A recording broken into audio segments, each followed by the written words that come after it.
Hi hello എല്ലാവർക്കും സ്വന്തമെന്ന് വിശ്വസിക്കുന്നു. അപ്പം നമ്മളിന്നൊരു വാട്ടേറ്റിൻ്റെ ഡേ ആണ് ചെയ്യുന്നത്. നമ്മളിന്ന് സൺഡേ ആണ് കേട്ടോ. അതുകൊണ്ട് തന്നെ നമുക്കിന്ന് വായിക്ക് റെസ്റ്റ് ഇല്ലാത്ത ദിവസമായിരുന്നു ഗെയ്സ്. രാവിലെ ഒരു 8:45 ആയപ്പോൾ ഞാൻ ബ്രേക്ക്ഫാസ്റ്റ് കഴിച്ചു. ഒരപ്പവും ചമ്മന്തിക്കറിയാണ് കഴിച്ചത്. കൂടുതൽ ചായയും കഴിച്ചു കേട്ടോ. ബ്രേക്ക്ഫാസ്റ്റിൽ എനിക്ക് ഇഷ്ടമില്ലാത്തൊരു സംഭവമാണ് അപ്പം കേട്ടോ. അപ്പം സൈഷേട്ടനും അബിക്കുട്ടനും അപ്പം കൊടുത്തു. ഞാൻ ഒരപ്പം കഴിച്ചിട്ട് ഒരു 10 മണിയൊക്കെ ആവാറായപ്പോൾ പഴങ്കഞ്ഞി ഒടിച്ചു കേട്ടോ. പഴങ്കഞ്ഞിൽ തന്നെ നമ്മൾ തൈര് ഒഴിച്ചിട്ട് ചെറിയുള്ളി കീറിയിട്ട് ഒരു പച്ചമുളക് ഉടച്ചിട്ട് മാങ്ങാച്ചാറും കൂട്ടിയാണ് കഴിക്കുന്നത്. ഇത് പ്രിപ്പറേഷൻ ചെയ്ത് തരുന്നത് സൈഷേട്ടനാണ് കേട്ടോ. ഇതിനെല്ലാം കൂടെ മിക്സ് ചെയ്തിട്ട് ഒരു പരിവാക്കി അവൻ അങ്ങോട്ട് അകത്തോട്ട് കഴിക്കുമ്പോൾ ഉണ്ടല്ലോ, ആ ഒരു ടേസ്റ്റ് ഒരു ബ്രേക്ക്ഫാസ്റ്റിനും കിട്ടില്ല. അപ്പം എനിക്ക് വലിയ ഇഷ്ടമാണ് പഴങ്കഞ്ഞി കുടിക്കാൻ. പിന്നെ ഞാൻ സൈഷേട്ടനും കാപ്പി കഴിക്കുന്നുണ്ട്, നിർബന്ധമായതുകൊണ്ടാണ് ഡെയിലി കാപ്പി വെക്കുന്നത്. പിന്നെ ഞാൻ ഡെയിലി പഴങ്കഞ്ഞിയൊന്നും കുടിക്കാറില്ല കേട്ടോ. വല്ലപ്പോഴും കൊതി തോന്നുമ്പോൾ മാത്രം പഴഞ്ചോറ് ഞാൻ വെള്ളത്തിൽ ഇട്ടിട്ട് കഴിക്കാറുണ്ട്. പക്ഷേ അബിക്കുട്ടനും സൈഷേട്ടനും പഴങ്കഞ്ഞി കുടിക്കാൻ ഭയങ്കര മടിയാണ് കേട്ടോ. അവർക്ക് വേണ്ടിയാണ് ഞാൻ ഡെയിലി കാപ്പി വയ്ക്കുന്നത്. അപ്പോൾ അത് കഴിഞ്ഞ് ഒരു 11:30 ആയപ്പോൾ ഞാൻ വാട്ടർമെലൺ ജ്യൂസ് അടിച്ചു. ഞാനും അബിക്കുട്ടനോട് കഴിച്ചു.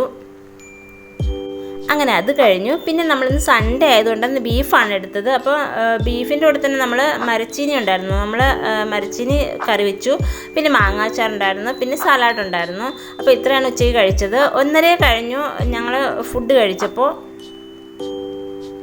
സൈഷേട്ടനും അബിക്കുട്ടനൊക്കെ ചോറ് കഴിച്ചത് 1:30 കഴിഞ്ഞു. പിന്നെ ഞാൻ കഴിച്ചപ്പോൾ തന്നെ 2 മണിയോടെ അടുക്കാറായിരുന്നു. അപ്പോൾ പഴങ്കഞ്ഞി കുടിച്ചുകൊണ്ട് എനിക്ക് നല്ല വിശപ്പൊന്നും ഇല്ലായിരുന്നു. പിന്നെ നമ്മൾ ചോറ് കഴിച്ചു. അങ്ങനെ അത് കഴിഞ്ഞു. പിന്നെ അത് കഴിഞ്ഞിട്ട് നമ്മുടെ അനിയൻ്റെ ഭാര്യ, ഹസ്ബൻഡിൻ്റെ അനിയൻ്റെ ഭാര്യ കേസരി ഉണ്ടാക്കിക്കൊണ്ട് വന്നു. അപ്പോൾ കേസരി നല്ല ടേസ്റ്റായിരുന്നു. സൈഷൻ്റെ അനിയൻ്റെ ഭാര്യ എപ്പോഴും ഓരോ കാര്യങ്ങൾ ഇങ്ങനെ പ്രിപ്പറേഷൻ ചെയ്തിട്ട് ഞങ്ങൾക്ക് ടേസ്റ്റ് നോക്കാൻ കൊണ്ട് തരാറുണ്ട്. അപ്പം അത് പാവമാണ്. അപ്പം നമുക്ക് ഞാനിങ്ങനെ പറഞ്ഞു കൊടുക്കാറുണ്ട്, നല്ലതാണെങ്കിൽ നല്ലതാണ് പറഞ്ഞു കൊടുക്കാറുണ്ട്. ആൾക്ക് വലിയ ഇഷ്ടമാണ്. അപ്പോൾ അങ്ങനെ കേസരി കൊണ്ടുവന്നു. അബിക്കുട്ടൻ കുറച്ച് കഴിച്ചുള്ളൂ. ബാക്കി ഞാൻ കുത്തിയിരുന്ന് ഞാൻ കഴിച്ച് തീർത്തില്ല, എന്നാലും കുറച്ച് കഴിച്ചു. പിന്നെ വൈകുന്നേരം 4:30 ആയപ്പോൾ ഞങ്ങൾ ചായ ഇട്ടു. ചായയുടെ കൂടെ കഴിക്കുന്നത് ചിപ്സാണുള്ളത്. അപ്പോൾ ഞാനും അബിക്കുട്ടനും സൈഷേട്ടനും ഞായറാഴ്ചയായിട്ട് ജോലിയില്ല, വീട്ടിലുണ്ട്. അപ്പോൾ ഞങ്ങളെല്ലാവരും ഒരുമിച്ചിരുന്നാണ് ചായ കഴിക്കുന്നത്. ചായ കഴിച്ചിട്ട് ഓരോ കാര്യങ്ങളൊക്കെ പറഞ്ഞ് ഇങ്ങനെ ഇരിക്കുമായിരുന്നു. പിന്നെ കുറച്ച് കഴിഞ്ഞ് സൈഷേട്ടൻ പുറത്തു പോയി.